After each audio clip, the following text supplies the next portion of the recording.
नमस्कार प्यारे बच्चों आज मैं आपको त्रिभुज के बारे में बताऊंगी। इंट्रोडक्शन, त्रिभुज होती क्या है।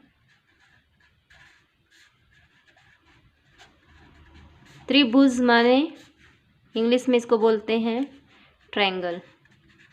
तो बेटा ये जो इंग्लिश मीडियम वाले बच्चे हैं उसको वो भी ध्यान से समझ सकते हैं और हिंदी मीडियम वाले बच्चे ये दोनों समझ सकते हैं। तो जैसे आपके पास ये रेखा होती है, ये तो क्या होती है, रेखा, जो कि लाइन, जो कि दोनों तरफ से जा सकती है, अनलिमिटेड, कहीं भी, इधर भी पूरी तरह कंप्लीटली कहीं भी जा सकती है, इधर भी जा सकती है। तो ये होती है लाइन। और जब मैं इस लाइन का कुछ टुकड़ा काट लेती हूँ, ये काट दिया मैंने कि भाई मैंने इतना इतना ले लिया, तो ये बन गया आपके पास लाइन सेगमेंट, रेखाखंड। ठीक है। अब रेखाखंड जो है ये कह रहा है कि त्रिभुज, मैं तो समझाना चाहती हूँ त्रिभुज। अब मैं बात आ गई मेरे पास रेखा और रेखाखंड की। ऐसा क्यों? तो मैं ऐसा इसलिए हो गया कि भाई रेखा समझनी ज़्यादा जरूरी है, क्योंकि रेखा से ही रेखाखंड बनेगा और रेखाखंडों से ही त्रिभुज बनेगी। तो ये त्रिभुज में क्या है कि 3 रेखाखंडों से, एक रेखाखंड ये हो गया, एक रेखाखंड ये हो गया और एक रेखाखंड ये हो गया। 3 लाइन सेगमेंट्स, 3 रेखाखंडों से बनी हुई आकृति को हम त्रिभुज कहते हैं। और जो कि कैसी आकृति होती है, बंद आकृति होती है। कैसी आकृति होती है? बंद। Closed figure, closed figure of 3 line segment, line segment, 3 रेखाखंडों से बनी हुई, 3 रेखाखंडों से बनी हुई बंद आकृति। कैसी आकृति? बंद। ये बंद हो गई, खुली नहीं है, क्लोज्ड फिगर है। बंद आकृति को हम क्या कहते हैं? त्रिभुज कहते हैं। और त्रिभुज के अंदर कोण कितनी, भुजाएं कितनी होती हैं? देखो भुजाएं ये कितनी होती है, भुजाएं देखो कौन सी बोलते हैं इसको, ये भुजा, ये भुजा, ये भुजा। कितनी भुजाएं होगी? 3। और कोण कितने हो गए? कोण है एक ये कोण, एक ये कोण और एक ये कोण। कोण भी कितने हो गए? 3। मतलब जो त्रिभुज है उसके अंदर 3 तो कोण हो गए और 3 ही भुजाएं हो गई। अब बात बारी आती है इसकी प्रकार की। त्रिभुज के प्रकार भी कई होते हैं। प्रकार, त्रिभुज के प्रकार, तो प्रकार क्या होते हैं कि भाई एक तो होता है ये भुजाओं के आधार पर, भुजाओं के आधार पर जब प्रकार बताते हैं तो ये भुजाओं के आधार पर जो प्रकार होते हैं 3 प्रकार की होती है। भुजाओं के आधार पर 3 प्रकार की। पहली है स्केलेन ट्रायंगल, इसको मैं बोलती हूँ हिंदी में विषम बाहु त्रिभुज, विषम बाहु त्रिभुज, स्केलेन ट्रायंगल, विषम बाहु त्रिभुज। अब दूसरा है, इस त्रिभुज के अंदर क्या होती हैं? तीनों साइड्स, 3 साइड्स आर डिफरेंट। इसके अंदर जो तीनों साइड्स होती हैं वो अलग अलग होती हैं, कोई भी साइड दोनों से मिलती नहीं है। जैसे कि एक साइड 3 हो गई, एक साइड 4 हो गई, एक 5 सेंटीमीटर की हो गई। दूसरा बारी आती है समद्विबाहु, मतलब आइसोसेलेस ट्रायंगल, आइसोसेलेस ट्रायंगल, समद्विबाहु त्रिभुज। इसके अंदर 2 साइड सेम होती हैं, 2 भुजाएं कैसी होती हैं? सेम होती हैं। जैसे कि आपने ये ले लिया ABC कोई ट्रायंगल ली, इसके अंदर ये वाली साइड और ये वाली साइड सेम है और ये दो अलग है, तो ये दोनों सेम है, तो इसका मतलब ये कैसी त्रिभुज है? समद्विबाहु त्रिभुज है। ठीक है, फिर बारी आती है तीसरी। तीसरी है समबाहु इक्विलेटरल ट्रायंगल। इक्विलेटरल ट्रायंगल, इसको मैं बोलूंगी समबाहु त्रिभुज। इसके अंदर क्या है, समबाहु मतलब समान भुजाएं, तीनों भुजाएं कैसी हैं, समान है। देखो ये वाली है ट्रायंगल कोई ABC, इसमें ये भी भुजा और ये भुजा और ये भुजा, तीनों भुजाएं कैसी हों, समान हों, समान भुजाएं हों, उसको मैं कहूंगी कि ये कैसी है, समबाहु त्रिभुज है, इक्विलेटरल ट्रायंगल है। ठीक है, फिर बारी आती है कि भी इसमें जैसे ये कोण बता दिया मैंने, इसमें कौन से कोण यूज होंगे, कोण है 3, कौन से कोण है, ये 3 कोण है, ये 3 कोण है। अब कौन से हैं, न्यून कोण होता है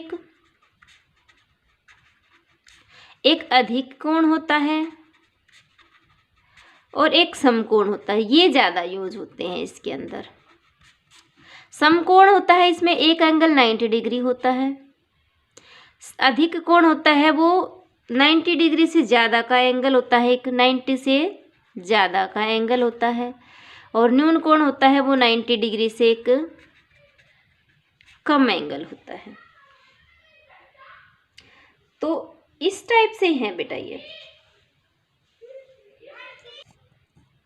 हाँ, अब देखो बेटा जैसे ये है, अब इसमें बारी आती है सर्वांग समता की।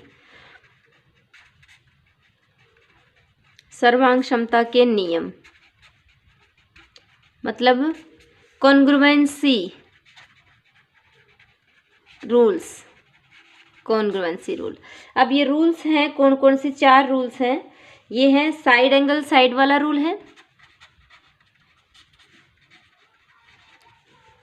Side angle side. जैसे 2 त्रिभुज हैं ABC और ये वाली है PQR। ये नियम याद करने से पहले आपको ये देखना है कि सर्वांग क्षमता कब होती है, जब 2 त्रिभुज जिनमें एक ही आकार हो और एक ही माप की हो तो वो सर्वांग क्षमता होती है। देखो सर्वांग क्षमता के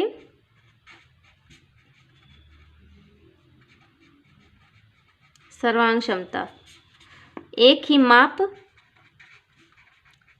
और एक ही आकार की।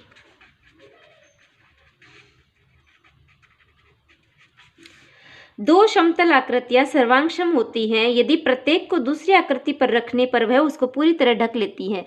अगर मैं इसको इसके ऊपर रखूं तो ये आपस में एक दूसरे को कवर कर लें, ढक लें, तो वो सर्वांगसम होती हैं।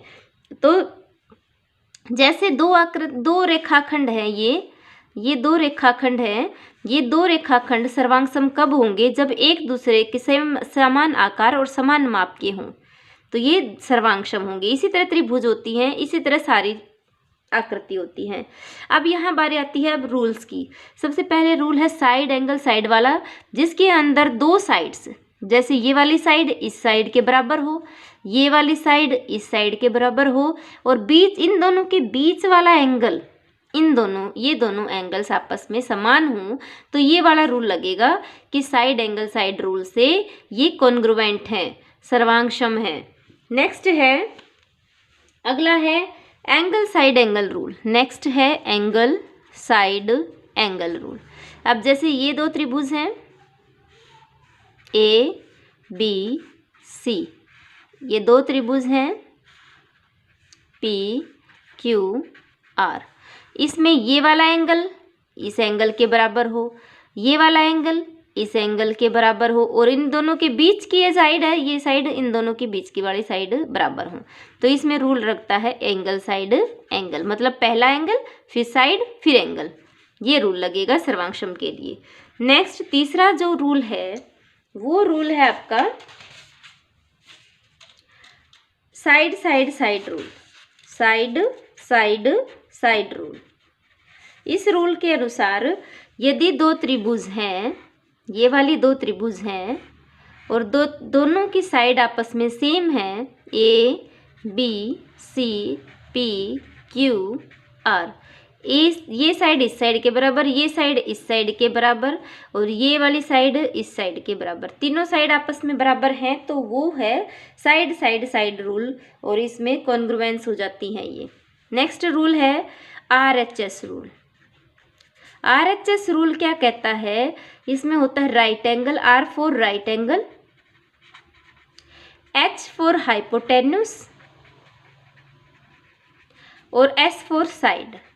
राइट एंगल का मतलब समकोण है, एक तो समकोण होगा, एक कर्ण होगा और एक भुजा होगी, ये आपस में बराबर, जैसे ये वाला है, ये वाला और ये वाले त्रिभुज A B C P Q R, ये वाला राइट एंगल है, ये वाला राइट एंगल इसके बराबर, मतलब दोनों राइट एंगल हो गया। अब ये हाइपोटेन्यूस बराबर होंगे, इन दोनों में से कोई एक साइड बराबर हो जाएगी, जैसे ये, तो इसमें रूल लग जाता है RHS रूल। ये 4 रूल हैं, आपको ये 4 रूल आपके याद रखनी है। नेक्स्ट है एक रूल जो मैं बताऊंगी कि इसके अंदर क्या रूल है। ये रूल है त्रिभुज की बराबर भुजाओं के, ये त्रिभुज है, ये वाले त्रिभुज हैं A B C P Q R। मान लो ये त्रिभुज है, ये इसके बराबर है, ये वाली साइड इस साइड के बराबर है, ये वाली साइड इस साइड के बराबर है। अब मान लो मैं इसको हटा देती हूँ, अब ये दो त्रिभुज की दो भुजाएं आपस में बराबर हैं, तो इस भुजा के सामने वाला कोण ये वाला कोण बनता है और इस भुजा के सामने वाला कोण ये वाला कोण बनता है। ये आपस में क्या होते हैं, बराबर होते हैं। तो मैं कह सकती हूँ कि त्रिभुज की बराबर भुजाओं के सम्मुख कोण बराबर होते हैं। त्रिभुज की जो बराबर भुजा होती हैं, बराबर भुजाओं के सम्मुख कोण बराबर होते हैं। एक तो ये आपको याद रखना है, सम्मुख कोण बराबर होते हैं। नेक्स्ट है बराबर कोणों की सम्मुख। अगर मैं इससे ये बोलूं कि भाई ये वाला कोण आपस में बराबर है, तो मैं ये इसका अपोजिट भी बोल सकती हूँ कि भाई ये अगर कोण बराबर हैं, दो कोण बराबर हैं, तो इनके सामने वाली भुजाएं भी आपस में क्या होंगी, बराबर होंगी। नेक्स्ट है किसी त्रिभुज में लंबी भुजा का सम्मुख कोण बड़ा होता है। अगर मैंने ये मान लिया ये कोई भुजा है, तो लंबी भुजा ये है, तो लंबी भुजा का जो सामने वाला कोण है वो हमेशा बड़ा होगा। ठीक है। अब आपके पास आता है जैसे क्वेश्चंस हैं, फॉर एग्जाम्पल कई बार जैसे छोटे छोटे क्वेश्चंस आ जाते हैं। आप ये क्वेश्चन देख लो एक बार, ये वाले, निम्न में से कौन त्रिभुजों की सर्वांग क्षमता नियम नहीं है। Side side side, RHS, angle angle angle, side angle side. तो देखो इसमें कौन सा सर्वांग क्षमता का नियम है। मैंने बताया था भी कि भाई साइड साइड साइड रूल भी होता है, RHS रूल भी होता है, एंगल साइड एंगल रूल भी होता है, और क्या होता है, साइड एंगल साइड रूल भी होता है। तो अब बताओ इसमें से कौन सा सर्वांग क्षमता नियम नहीं है। तो ये वाला नियम नहीं है, एंगल एंगल वाला। यदि AB is equal to CD, तब अब इक्वल है तो ये क्या होगा, बराबर होंगे। यदि कॉन्ग्रुएंट है, यदि ट्रायंगल ABC ये वाला ट्रायंगल DEF कॉन्ग्रुएंट है, और कॉन्ग्रुएंट मतलब सर्वांगक्षम। सर्वांगक्षम का मतलब मैंने कहा था एक ही माप और एक ही आकार के हों।